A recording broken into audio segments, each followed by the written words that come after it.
विश्व का कल्याण करने वाले हैं, संपूर्ण जगत का उद्धार करने वाले हैं। कैसा भी मानव जिंदगी में कितना भी उसने पुण्य कर्म किया हो, चाहे बेकार कर्म किया हो, पर यदि भूलवश भी उसने अपने जीवन काल में एक बार भी किसी शिव भक्त का, भगवान शंकर की आराधना करने वाले का, तप साधना करने वाले का, मंत्र जाप करने वाले का, केवल मुख का दर्शन भी कर लिया तो भी उसके संपूर्ण पाप समाप्त हो जाते हैं, उसका कल्याण हो जाता है।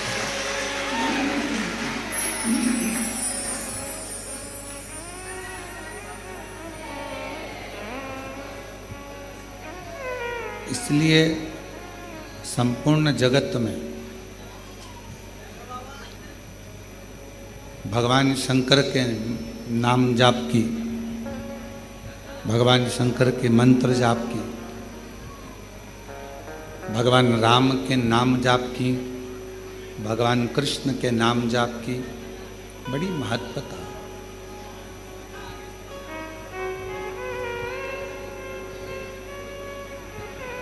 आप जीवन में जितना जितना भगवत नाम, भगवान शिव का नाम का उच्चारण करते हैं, शिव को उतना अपने करीब में आप पाते जाते हैं, भगवान शंकर को अपने नज़दीक में पाते जाते हैं। सब कुछ हो सकता है कि जब हमारा शरीर काम ना दे, जब शरीर किसी काम का न रहे, तो परिवार, नाते, रिश्ते, कुटुंब, कबीले, ये सब साथ छोड़ दें, हो सकता है।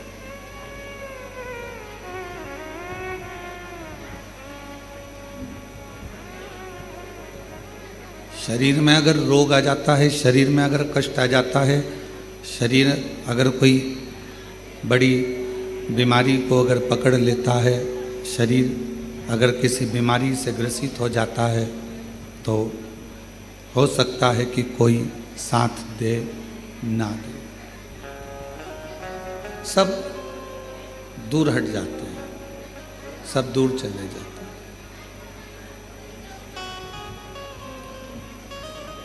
पर तुम्हारा दुख देखकर, तुम्हारी बीमारी देखकर, तुम्हारा तकलीफ देखकर, तुम्हारा कष्ट देखकर केवल एक जो तुमसे दूर नहीं जाता,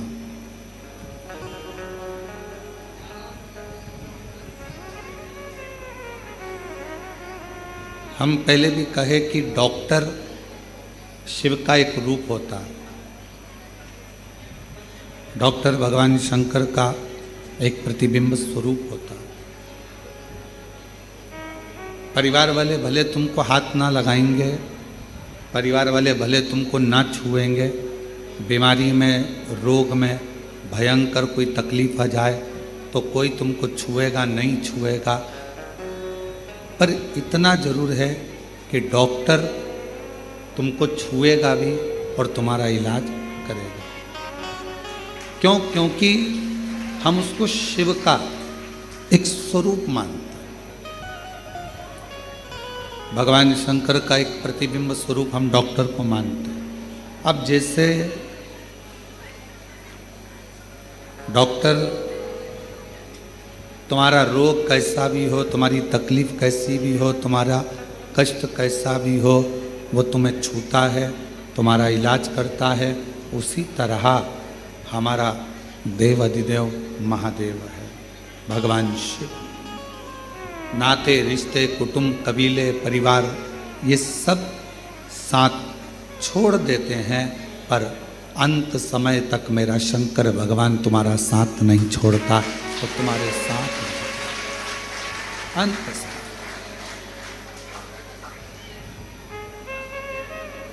और मेरे बाबा दया करना, मैं तेरे भरोसे। थोड़ा मीठा करो तो पूरा। मेरे बाबा दया करना, मैं तेरे भरोसे हूँ। भोले बाबा दया करना,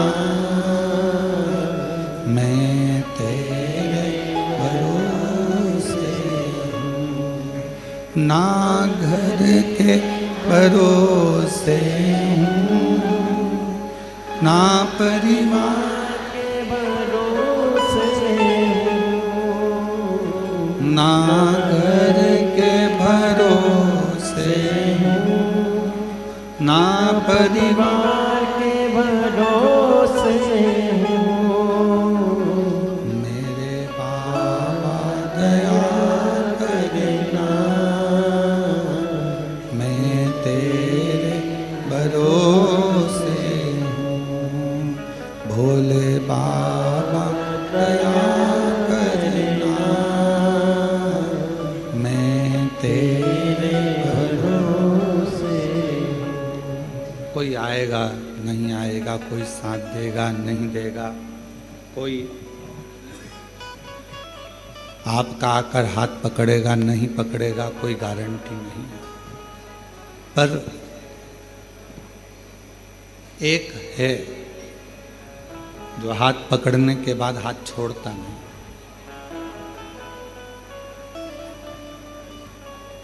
वो नहीं छोड़ता। और खास तौर से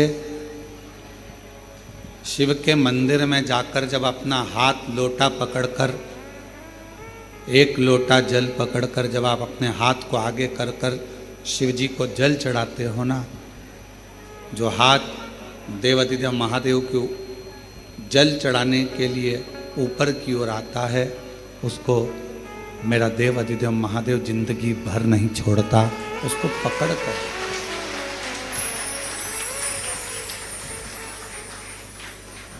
बस अपने कर्म को श्रेष्ठ करो। एक बार भगवान विष्णु जी के, भगवान नारायण के साले, माता लक्ष्मी जी के भाई, दाता विधाता,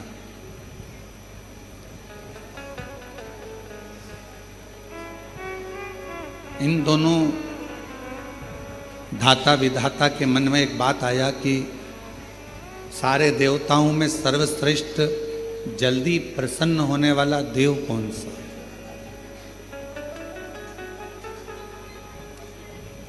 ऐसा कौन सा देवता है जो शीघ्र अतिशीघ्र प्रसन्न हो जाता?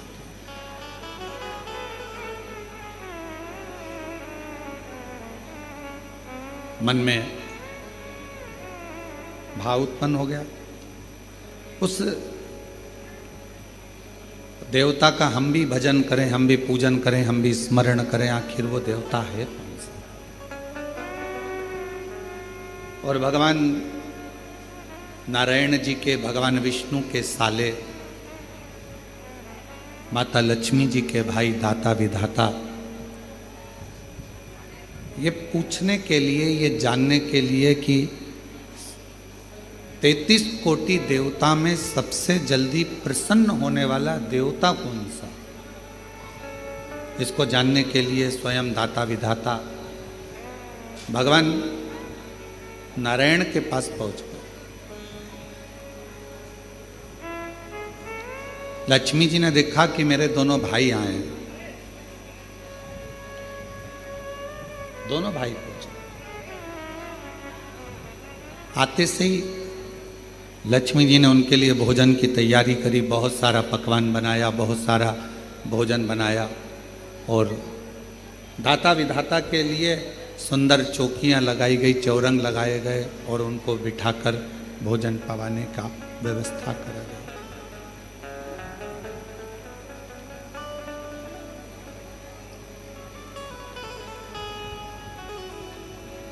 लक्ष्मी जी ने अपने दोनों भाई दाता विधाता से पूछा,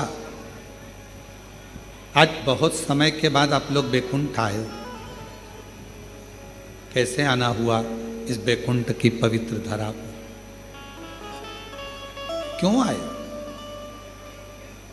जैसे ही पूछा लक्ष्मी जी ने तो दाता विधाता में से दाता बोले कि बहन, हमारा आने का केवल एक कारण है कि हम ये पता लगाने निकले हैं कि कौन सा देवता सबसे जल्दी राजी होता है।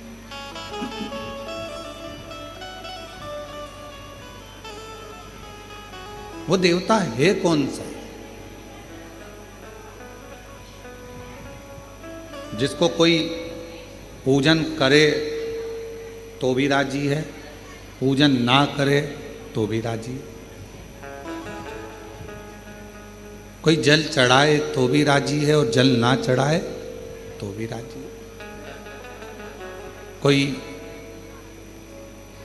आराधना करे साधना करे तो भी राजी है और कोई आराधना साधना ना करे तो भी राजी है,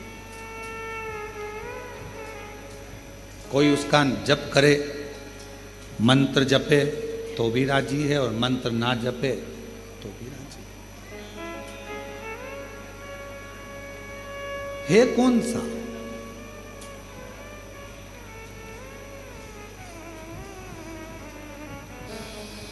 वो है कौन सा? और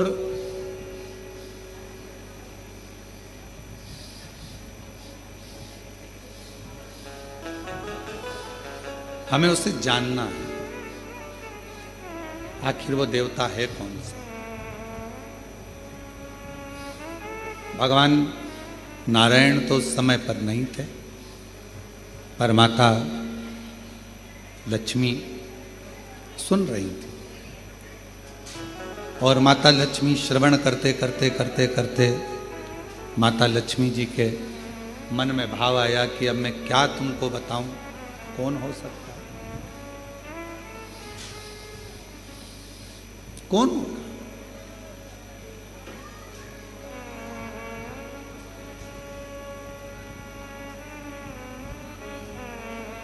किसका नाम लूं मैं?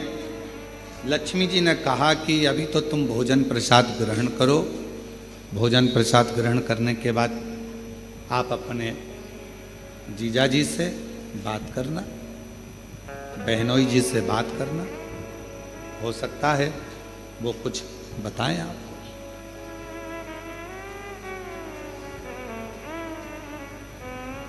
भोजन करा दाता विधाता ने और भोजन करने के बाद दाता विधाता दोनों इंतजार करने लगे भगवान नारायण का कि कब वो उठेंगे और हम उनसे प्रश्न करेंगे। वो उठें और हम प्रश्न करें। और सीधी सीधी सी बात शिव महापुराण की कथा कहती है, जब किसी सदगुरु के पास जाओ, किसी संत के पास जाओ, किसी गुरु के पास जाओ या किसी भगवान के अविरल भक्त के पास जाओ, अपनी जल्दबाजी लेकर मत जाओ।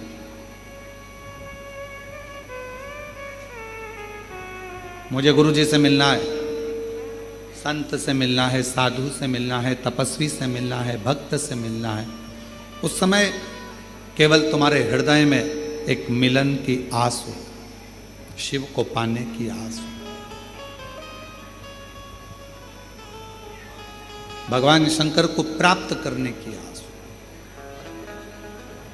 दाता विधाता दोनों बैठ गए, इंतजार कर रहे हैं, थोड़ा प्रतीक्षा कर रहे हैं कि शिव जी अभी भगवान नारायण से हमारी मुलाकात होगी, भगवान नारायण से हम मिलेंगे, बात करेंगे। थोड़ा समय लगा, कुछ देर के बाद भगवान विष्णु के नेत्र खुल गए और भगवान नारायण के नेत्र खुले और भगवान नारायण ने पूछा, आज हमारे इस पवित्र बैकुंठ धाम में आप दोनों आए हैं दाता विधाता, क्या बात है, कैसे आना हुआ? तो कहा, बस एक प्रश्न था और उसी प्रश्न के उत्तर के लिए मैं यहां पहुंचा। 33 कोटि देवताओं में वो कौन सा देवता है जिसका मंत्र जपें तो राजी है, ना जपें तो राजी है, पूजन करें तो राजी है, ना करें तो राजी है, और जो सर्वस्व एक क्षण में प्रसन्न हो जाता है, कुछ क्षण में वो प्रसन्न हो जाता है। जैसे ही दाता और विधाता ने कहा, कहते से ही भगवान विष्णु ने अपने नेत्र बंद करे और एकदम मौन हो गए, चुप, एकदम चुप। अब भगवान नारायण नेत्र नहीं खोल रहे, अब भगवान विष्णु के नेत्र नहीं खुले, अब एकदम मौन होकर वो चुप हो गए। ऐसा लग रहा है जैसे कोई साधना में, कोई तप में डूब गया, कोई आराधना में डूब गया, मौन है। और कर्पूर गौरम करुणावतारम संसार सारम भुजगे हृदया भवम भवामी सहितम। नमः शिवाय, ओम नमः नमः शिवाय। शिव जी के जैसे ही दाता विधाता के मुख से निकला शब्द कि वो कौन सा देव है शीघ्र राजी होने वाला, भगवान नारायण ने नेत्र बंद कर लिए, मौन हो गए। शास्त्र कहता है कि नारायण को भगवान श्री नारायण को माता लक्ष्मी जगा रही हैं, तो भी नारायण जाग नहीं गए।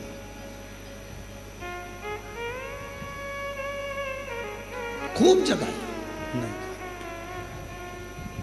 बारंबार प्रयास करा परंतु नहीं जागा। अब लक्ष्मी जी ने नारायण भगवान को देखा तो माता लक्ष्मी जी के मन में आया कि मेरे पति तो आज तक चातुर्मास में 4 महीना भले मेरे भगवान सोते हैं, ये मानती हूं, पर ये अभी तो सोने का समय नहीं, और तुम्हारे प्रश्न करते से ही भगवान सो गए, नेत्र बंद हो गए।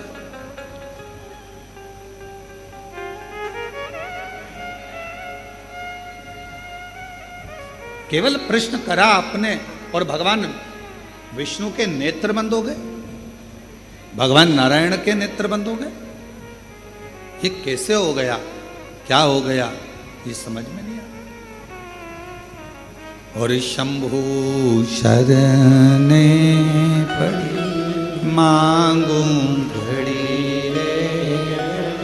दुख, सब बोलो, दया दर्शन हो शंभु शरणे पड़ी मांगू घड़ी गई दुख काटो दया करीन दर्शन।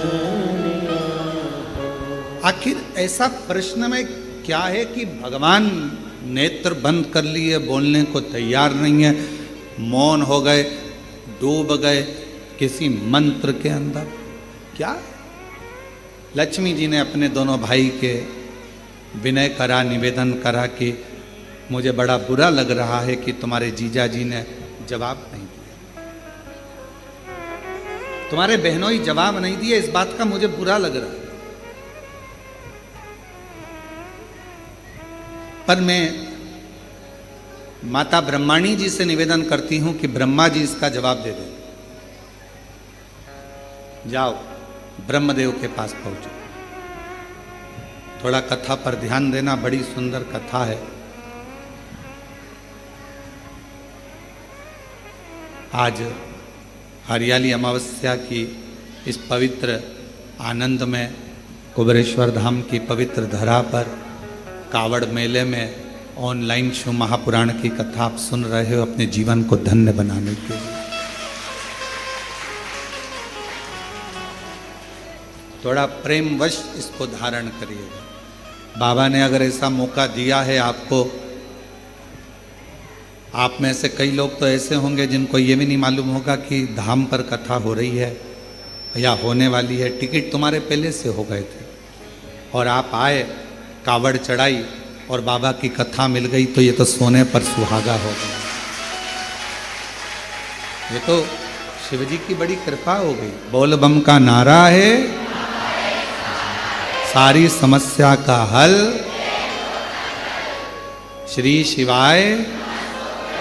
तो ये तो शिव जी की बड़ी उदारता, न जाने कौन सा पुण्य आपका और हमारा हुआ होगा, जो कंकर शंकर की धरा पर कावड़ मेले के अंदर हरियाली अमावस्या के दिन आज शिव महापुराण की कथा को श्रवण। ये पुण्याई है आपकी और हमारा। और उसमें भी अगर ये मौका मिला है 2-2.5 घंटे अगर भगवान का भजन करने के लिए, तो उसको अच्छे से धारण करें, श्रवण करें।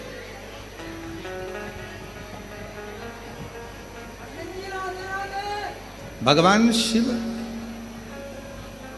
भगवान शंकर अब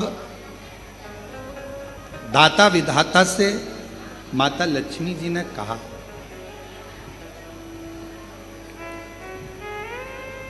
माता लक्ष्मी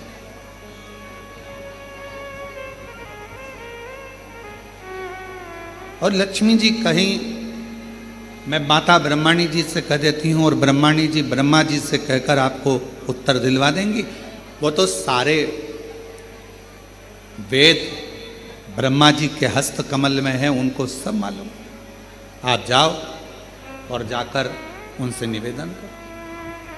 चले दाता विधाता फिर चले, और दाता विधाता चलते चलते दाता विधाता चलते चलते सीधे भगवान ब्रह्मदेव के पास पहुंच गए, ब्रह्मा जी। और ब्रह्मदेव के पास में जाकर दाता विधाता ने फिर नमन करा, प्रणाम किया। और प्रणाम करते ही ब्रह्मा जी से मुलाकात हुई। ब्रह्मा जी तो बैठे थे। दाता विधाता ने कहा, ब्रह्मा जी ने पूछा, आज दाता विधाता तुम दोनों का यहां आगमन हुआ क्यों? क्यों हुआ? कोई व्यक्ति की कामना होती है, कोई व्यक्ति के भीतर प्रश्न होता है, कोई व्यक्ति के भीतर कोई बात होती है, कोई व्यक्ति के भीतर कोई श्रद्धा होती है, कोई विश्वास होता है, कोई मन की दृढ़ता होती है, तो देवताओं के पास जाना होता है। व्यक्ति के अंदर मन में भगवान से कोई चाह होती है तो लोग भगवान के मंदिर, देवालय, शिवालय तक जाते हैं। तुम्हारी चाह क्या, क्या चाहते? भगवान ब्रह्मा जी ने जैसे पूछा, पूछते से ही दाता विधाता ने कहा कि बस एक छोटा सा निवेदन है हमारा, हमको ये पूछना है कि सारे देवताओं में वो कौन सा देवता है जो शीघ्र राजी हो जाता है? जप करें तो ठीक, ना करें तो ठीक, भजन करें तो ठीक, ना करें तो ठीक, पूजन करें तो ठीक, ना करें तो ठीक। जैसे ही ब्रह्मा जी के सामने बात गई और ब्रह्मदेव भी अपनी साधना में मौन हो गए, चुप। कोई मुख से, किसी मुख से ब्रह्मा कुछ बोल ही नहीं रहा, एकदम एकदम कुछ नहीं। कोई शब्द ब्रह्मा जी के मुख से निकल ही नहीं रहा, कोई अक्षर ब्रह्मा जी बोल ही नहीं पा रहे, मौन।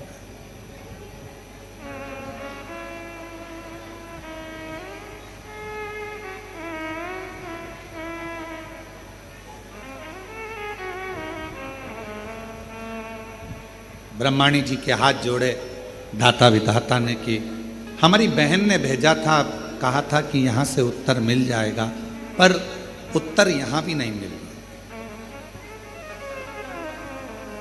माता ब्रह्माणी जी ने हाथ जोड़कर कहा, ब्रह्मा जी को तो नींद आती नहीं, सोते नहीं, अगर सृष्टि का रचना करता ही अगर सो जाएगा, सृष्टि को बनाने वाला ही अगर सो जाएगा, तो ये कहाँ? ब्रह्मा जी की मात्र पलक झपकी थी और पलक झपकने के बाद ब्रह्मा जी के हाथ से वेद खसक गए थे और वो वेद हयग्रीवा ने ले लिए थे। एक क्षण पलक झपकी, वेद गिर गए, ब्रह्मा जी ने वो वेद हाथ से गए और हयग्रीवा ने ले लिए। तो ब्रह्मा जी के तो नेत्र भी बंद नहीं होते।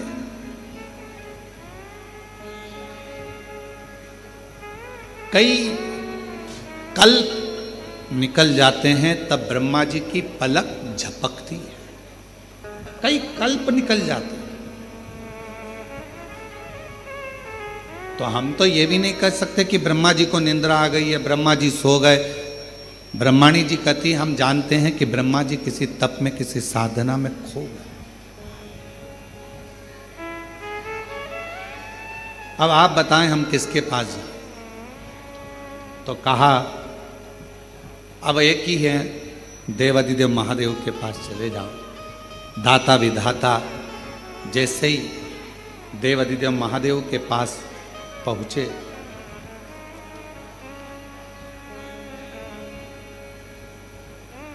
जैसे ही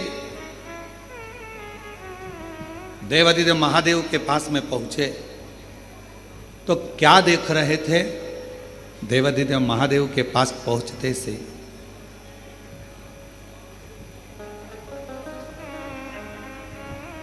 दाता विधाता की दोनों धर्म पत्नियां आयाती और नियाती शिवजी के धाम में दोनों नेत्र बंद कर कर बैठी हैं साथ। दाता विधाता ने देखा हमारी पत्नियां, और यहां आयाती नियाती उठो, ए आयाती नियाती उठो, हर हर महादेव उठो, आयाती नियाती उठो।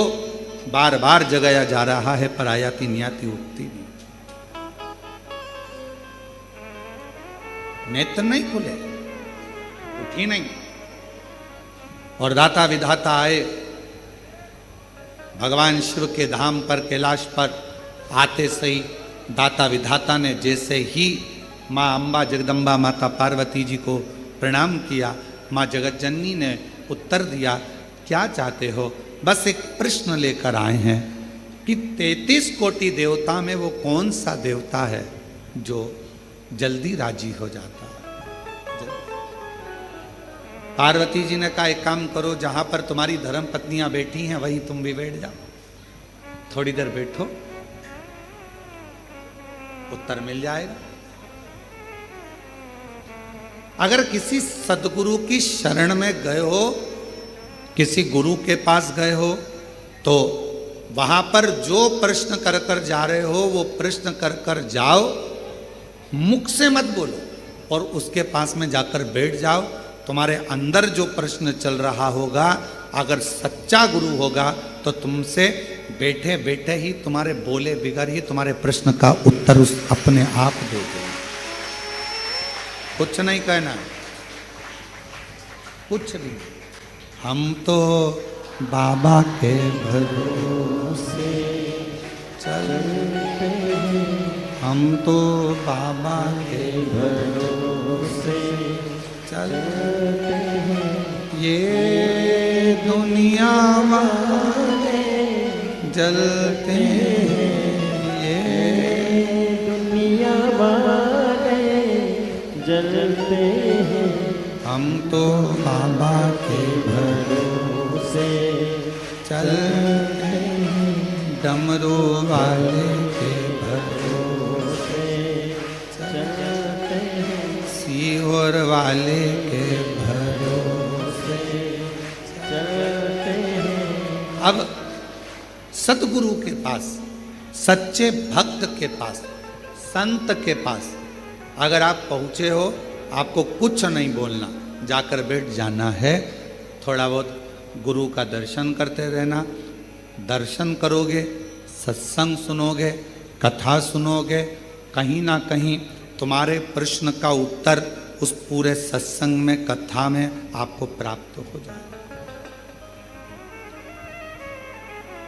एक फैशन, दूसरा व्यसन, तीसरा संग, चौथा सत्संग।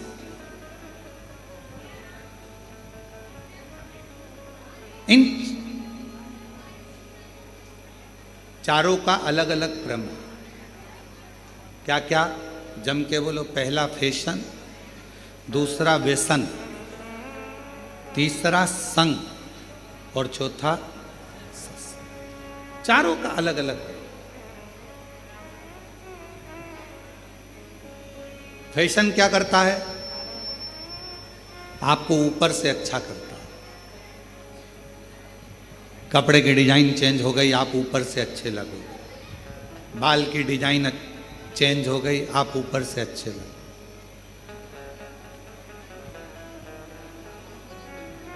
बहुत सारे आते हैं नई नई राय देने के।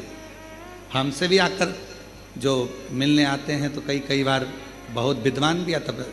बच्चे हैं वो तो कहने में कुछ भी कह जाए। ओ गुरुजी, तुम्हारे आगे के पूरे बाल उड़ गए, हमारे उधर एक डॉक्टर है वो ट्रांसप्लांट कर देता।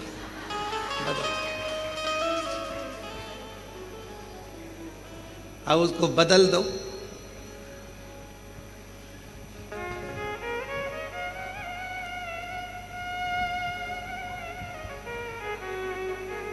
तो हमने कहा वो लगाया हुआ और फिर वापस निकल गया तो कहे वो तो बिल्कुल फिट करते हैं अंदर से, तो वो उगते रहते हैं। अच्छा, हमने कहा ठीक। अब हमने कहा संसार सागर में आज के जमाने में शंकर भगवान अपने भक्त के मस्तक पर चंद्रमा तो नहीं रख सकते, पर चांद जरूर बना देते हैं। अब जो शिवजी ने गिफ्ट में दिया है उसको क्यों चेंज किया जाए? बोलो सही है कि गलत? जो मेरा भोला बाबा, मेरा शंकर, मेरा त्रिकालदर्शी, कैलाशी, अविनाशी ने जो दिया उसको कौन बना?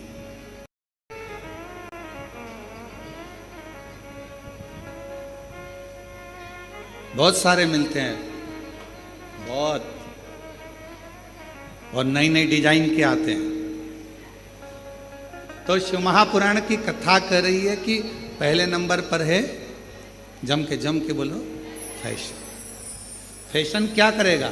आपको बाहर से बदलेगा, आपको बाहर से चेंज करेगा। अंदर से चेंज करेगा क्या? नहीं। आपको बाहर से बदल रहा है पर भीतर से। दूसरे नंबर पर है व्यसन। फैशन ने बाहर से बदला, व्यसन ने तुम्हारे शरीर को पूरा बर्बाद कर दिया, अंदर से पूरा खोखला कर दिया, पूरा पूरा। व्यसन किसी भी चीज का,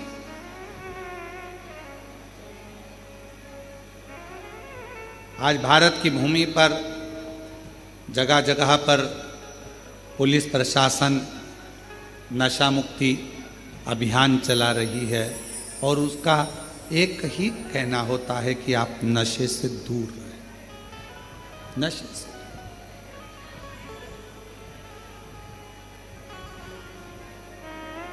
कई लोग हमसे भी कहते हैं कि आप अपनी कथा में लोगों को संकल्प दिलाया करो कि लोग नशे से मुक्त हो जाए। हम उनको समझा कर कहते हैं कि हमारा संकल्प दिलाने से होगा कुछ नहीं, क्योंकि ये कितना भी संकल्प ले लें, इनकी पत्नी बेचारी रोज की कसम देती है कि मत पियो, औलाद की कसम देती है मत पियो, फिर भी नहीं सुधरते, क्योंकि इनको कोई नहीं बदल सकता। व्यसन करने वाले को खुद अंदर से बदलना पड़ता है, दूसरा नहीं बदल सकता। खुद बदलो। किसके लिए बदलो? व्यसन करने वाले को किसके लिए बदलना चाहिए? अपने बच्चों के लिए। आप मदिरा पीकर, नशा कर कर, व्यसन कर कर कहीं रोड पर पड़े हो गए, नाली के किनारे पड़े हो गए, कुत्ता तुम्हारा मुंह चाट रहा होगा और गंदगी में गिरे पड़े हो गए, तुम्हारा बेटा स्कूल से आ रहा होगा, ट्यूशन से आ रहा होगा, तुम्हारी बेटी कहीं नौकरी कर कर आ रही होगी या पढ़कर कॉलेज स्कूल से आ रही होगी, तो उसके दोस्त उसको हंसकर कहेंगे, देख तेरे पिताजी नाली में पड़े हैं और कुत्ता उनका मुंह चाट रहा है। आप अपने लिए मदिरा मत छोड़ो, आप अपने लिए व्यसन मत छोड़ो, पर निवेदन है अपने बच्चों का मुख देखकर अपना व्यसन जरूर छोड़ो। अपने बच्चों का मुख देखकर कि मेरे बच्चों को लोग क्या कहेंगे। एक बेवड़े का बेटा बेटी, एक नशा करने वाले दारू कुट्टे का बेटा, दारू दिन भर पीता है, उसमें धुत रहता है, क्या कहें। अपने लिए नहीं तो अपनी बच्चों के लिए, अपने परिवार के लिए। धर्म पत्नी अपना घर परिवार छोड़कर तुम्हारे लिए आई है, थोड़ा सा कहीं जाएगी तो उसको इज्जत नहीं मिलेगी। पिता इसका पति नशे में रहता है, ससुराल वाले भी कह देंगे दामाद तो नशे में रहते हैं, उसको कोई नहीं पूछता, तो अपनी बेटी को भी नहीं पूछा जाता, नहीं पूछा। लोग कहे ये नशे में रहता है, पत्नी को भी आदर नहीं मिलता। नशा करने वाले व्यक्ति की ना धर्म पत्नी को सम्मान मिल पाता है, ना उसके बच्चों को सम्मान मिल पाता है, ना उसके माता पिता को सम्मान मिल पाता है, ना उसके भाई बहन को सम्मान मिल पाता है। इसलिए मेरा निवेदन इस व्यासपीठ से आप सभी से है, अगर बन सके तो अपने बच्चों का मुख देखकर, अपनी पत्नी का मुख देखकर, अपने माता पिता का मुख देखकर एक बार कल्ला मन बना लो कि मैं आज से लोटा लेकर मंदिर जाऊंगा, शिव का जल पीऊंगा, पर गलत व्यसन नहीं करूंगा, नशा नहीं करूंगा। अपने बच्चों को हम संकल्प नहीं दिलाएंगे, हम नहीं दिलाएंगे, अपने भीतर से त्याग। तो पहले नंबर पर क्या है, जम के बोलो फैशन। दूसरे नंबर पर क्या है, व्यसन, अंदर से तोड़ देता है व्यसन। नशा अंदर से खोखला कर देता, चाहे वो कोई सा भी नशा, केवल मदिरा का या गांजे का या अन्य अन्य नशे से ही मतलब नहीं, नशा कोई सा भी। तुम्हारे को अगर धन का भी नशा है ना, तो वो भी तुम्हें अंदर से तोड़ देगा।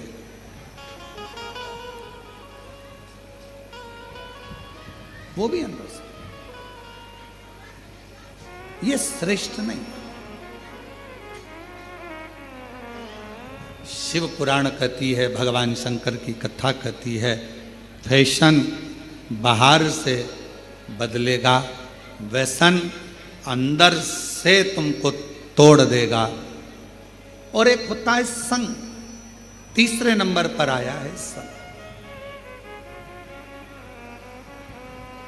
और इस कलयुग में, कलिकाल में, जैसे जैसे कलयुग बढ़ता जाएगा, अच्छे लोगों का संग नहीं मिलता है, अच्छे लोगों का संग नहीं मिलेगा। और अगर अच्छे लोगों का संग मिल भी गया तो हो सकता है कि लोग मीठी वाणी कर कर, मीठी बातें कर कर, मीठा व्यवहार कर कर आपसे अपना काम निकाल लेंगे, आपसे अपना पूरा काम निकाल कर आपसे दूरी बना लेंगे और आपसे दूरी बनाकर चले जाएंगे, फिर आप ही की बुराई करें। पहले नंबर पर फैशन, बोलते जाओ, दूसरे नंबर पर व्यसन, तीसरे नंबर पर संग। स्वयं भगवान राम जी ने भी हनुमान जी महाराज को संग की परिभाषा बताई थी कि ये संग तुमको जो मिलेगा, कलिकाल में अच्छा संग मिलना बहुत कठिन है। कलयुग जैसे जैसे बढ़ेगा, लोग संग में आएंगे तो सही, पर अपना लाभ उठाकर पीछे हट जाएंगे। जब चुनाव का समय आता है तब एक आवाज सुनाई देती होगी आपको, भैया जी संघर्ष करो, हम तुम्हारे साथ। जम के तो बोलो, भैया जी संघर्ष करो, हम तुम्हारे साथ हैं। अब ईमानदारी से बोलो, अगर तुम साथ होते तो भैया को संघर्ष की जरूरत ही क्या पड़ती? जरूरत पड़ती क्या? अब एक तरफ कह रहे हो भैया जी संघर्ष करो, हम तुम्हारे साथ हैं। अगर तुम साथ होते तो भैया को संघर्ष की जरूरत ही नहीं पड़ती। संघर्ष की जरूरत भैया को पड़ी कब? जब तुम साथ नहीं थे। अभी तो तुम इसलिए साथ हो क्योंकि तुम्हारी गाड़ी में पेट्रोल डल रहा है। अभी तो तुम इसलिए साथ हो क्योंकि तुमको 10, 12, 15 दिन जो चुनाव के चलते हैं उसमें अच्छा खाने को मिल रहा है। तुम अभी साथ इसलिए हो कि हो सकता है तुम्हारे मोबाइल का बैलेंस डल जाए। तुम साथ अभी इसलिए हो कि तुम्हें हो सकता है कुछ मिल जाए। पर हमारा शास्त्र कहता है कलिकाल में अच्छा संग बड़ी मुश्किल से मिलेगा। और अगर कोई संग में आ भी गया है, कोई हमारे साथ चल भी रहा है, अच्छे लोगों का संग अगर नहीं मिल पाया तो कोई अच्छा बनकर तुम्हारे सामने आएगा, अपना काम निकालेगा और तुम्हें धक्का मारकर चला जाएगा। संग मिलना बहुत कठिन। और अच्छा संग किसको कहते हैं? अच्छा संग किसको कहा गया? तो कहा अगर अच्छा संग देखना है तो कभी सुनार के घर के, सुनार की दुकान के कचरे को देखो। क्या देखना है? जम के बोलो जरा। एक स्वर्णकार सुनार की दुकान का कचरा बनिए की दुकान की बादाम से भी महंगा जाता है। क्या क्या महंगा जाता है? कचरा। किसके यहां का? सुनार के यहां का। सुनार के यहां का कचरा बनिए की दुकान पर जो बादाम बिकती है, किराने की दुकान पर जो बादाम बिकती है, उससे महंगा सुनार के घर का दुकान का कचरा बिकता है। क्यों?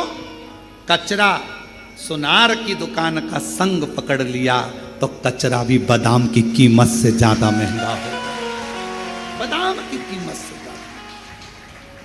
केवल कचरे ने संग पकड़ा, और कचरे ने संग पकड़ा तो वो बादाम की कीमत से भी ज्यादा महंगा। बादाम की कीमत से।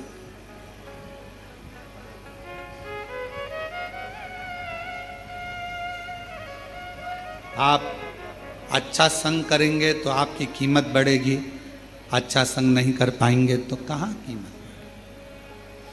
दुनिया में कई लोग ऐसे हैं मक्खी की तरह कि मक्खी को कितना भी समझाओ कि फूल रखा है। अब मक्खी को देखो तुम, ये माला रखी है, माला पे एक मक्खी नहीं मिलेगी तुम्हें। फूल अच्छा है, फूल पे मक्खी नहीं मिलेगी। गुलाब का फूल रखा है, कमल का फूल रखा है, खूब अच्छा खुशबूदार फूल रखा है, मक्खी उस पर नहीं बैठेगी। मक्खी की आदत क्या है? हमेशा गंदी जगह पर जाकर बैठती है। अब मक्खी को कोई पकड़ कर ज्ञान दे, अच्छी जगह बैठ जा, इतनी सारी जगह है, क्यों गंदी जगह बैठती है? देख कितनी अच्छी जगह पड़ी है, फूल पड़ा है, इत्र पड़ा है, खूब अच्छी जगह पड़ी है, वहाँ बैठना। कहाँ तू गटर में पड़ी है, कहाँ गंदे कचरे पर पड़ी है, कहाँ गंदी गंदी जगह पर बैठ रही है? अच्छी जगह बैठ।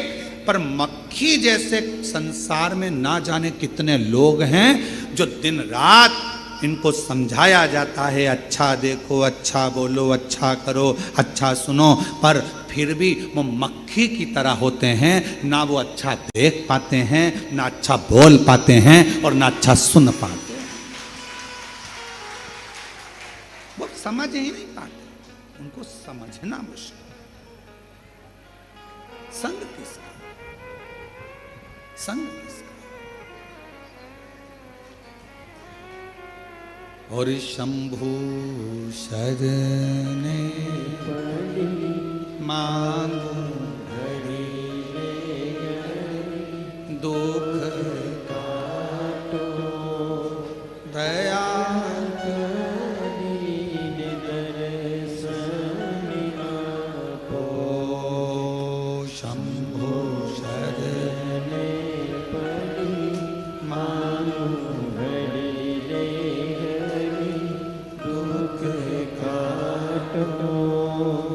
दया दीन दर्शन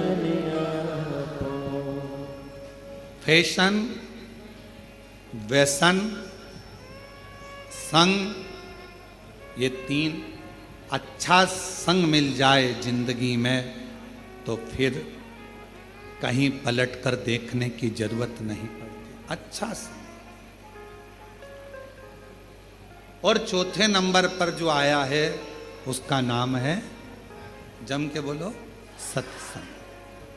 सत्संग क्या करता है?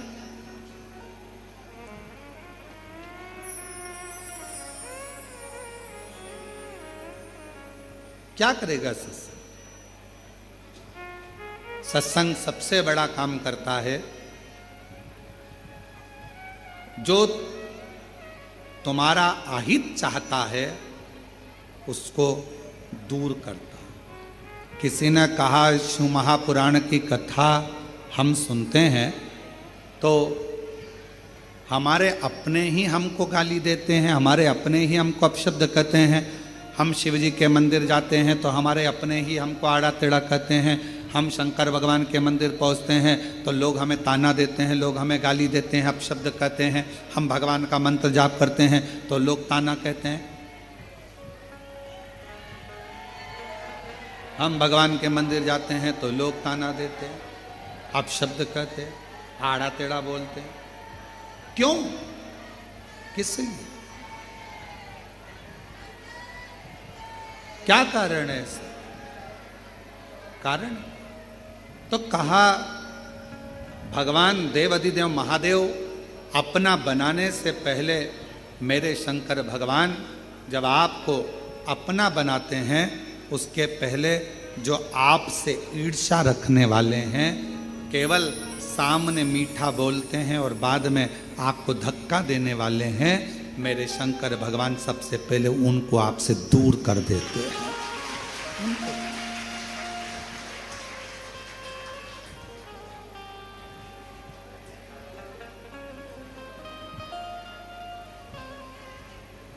वो कहते ना, शिव नाम होठों पे चढ़ गया रे तो समझो ये जीवन सवर। बाबा से मन से प्रार्थना करें। जो लोग दरवाजे के पास खड़े हैं उनसे भी निवेदन है कि कहीं जगह मिल जाए तो बैठकर प्रार्थना करिए। आप लोग कंकर शंकर की भूमि पर आए और इस धरा पर अगर कथा श्रवण करने का सौभाग्य मिला है तो जहाँ जगह मिले वहाँ बैठ जाओ। कोई भी दरवाजे के पास भी कोई खड़ा नहीं रहेगा।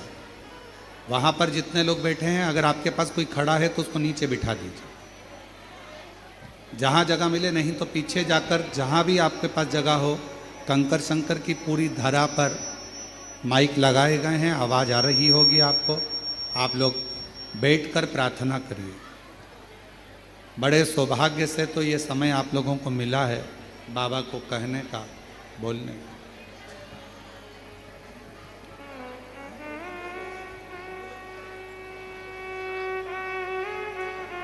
जहाँ जगह मिले पीछे चले जाओ।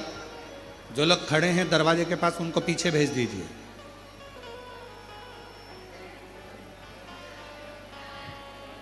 और जहाँ जगह मिले वहाँ बैठकर इस पवित्र धरा पर लोग 108 बार श्री शिवाय नमस्तुभ्यम बोलने के लिए आते हैं, प्रार्थना करने आते हैं।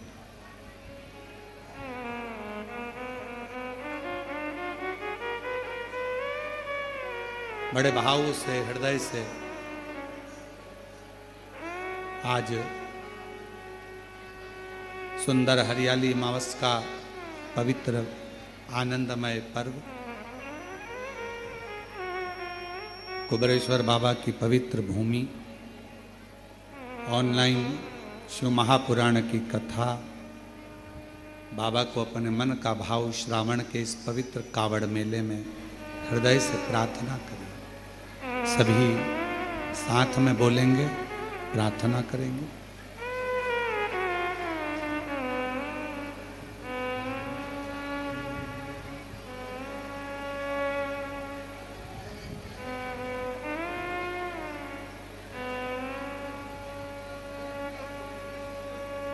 श्री शिवाय नमस्तुभ्यं श्री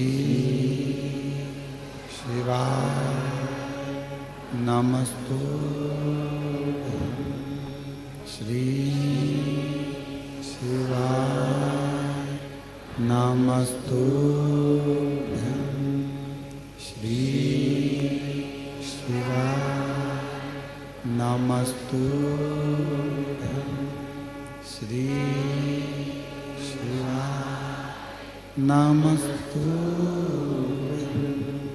भोला सब दुख काटो मारा ओ भोला सब दुख काटो शिव शंकर जपो तेरी माला भोले बाबा जपो तेरी माला भोला सब दुख काटो ओ भोला सब दुख काटो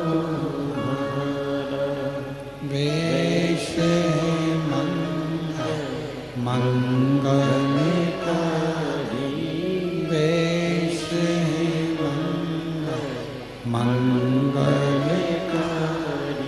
शमशान वासी हमारा शमशान वासी हमारा ओ भोला सब दुख काटो ओ भोला सब दुख काटो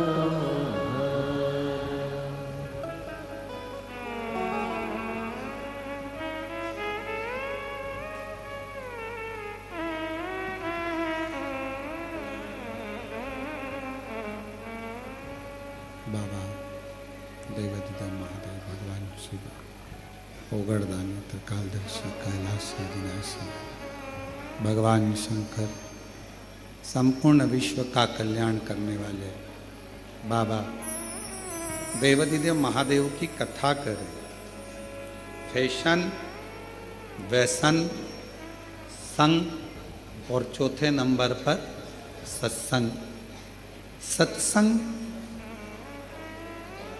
यदि हमारे जीवन में कोई अच्छा आपके और हमारे जीवन में प्राप्त हो जाता है तो हमारे भीतर से आत्मा का बदलाव हो जाता है।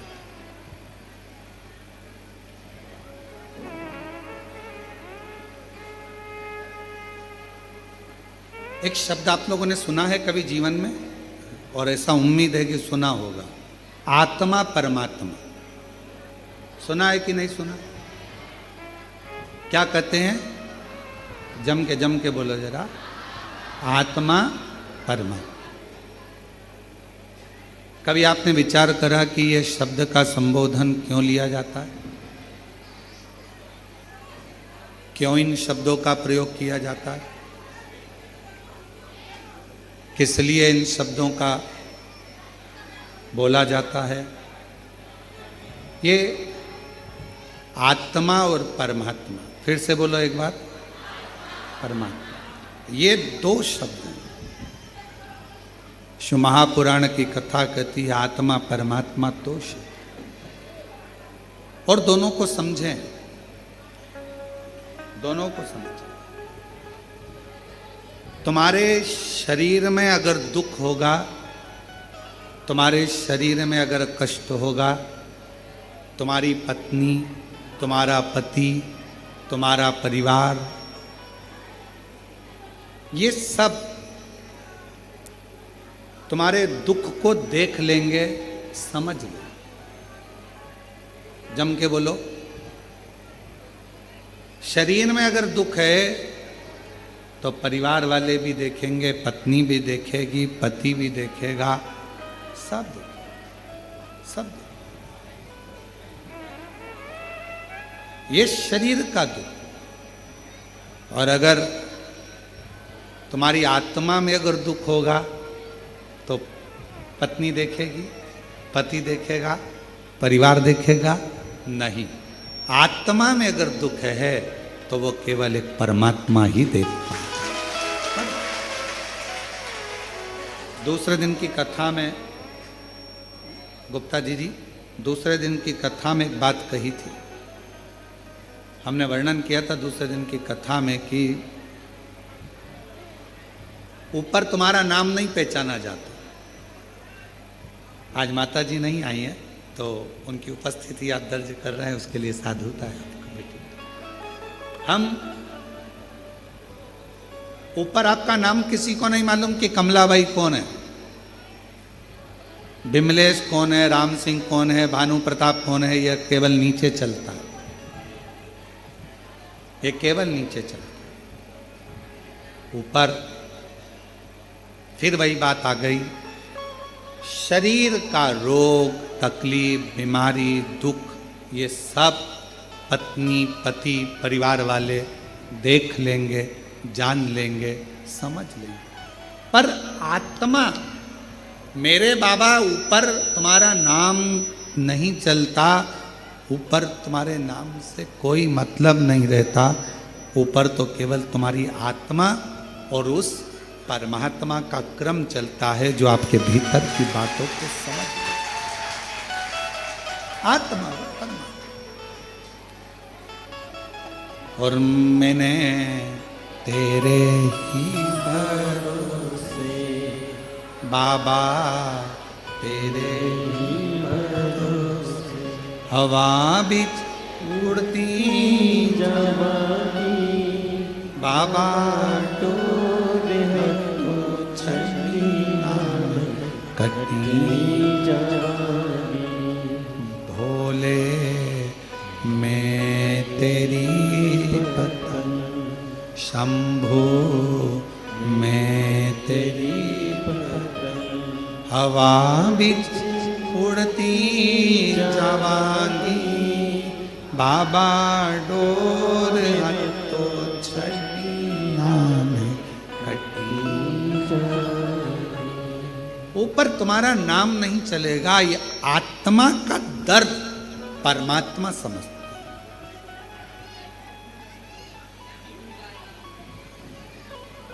मंदिर में परमात्मा है, उस परमात्मा से हम आत्मा को मिलाने के लिए जा।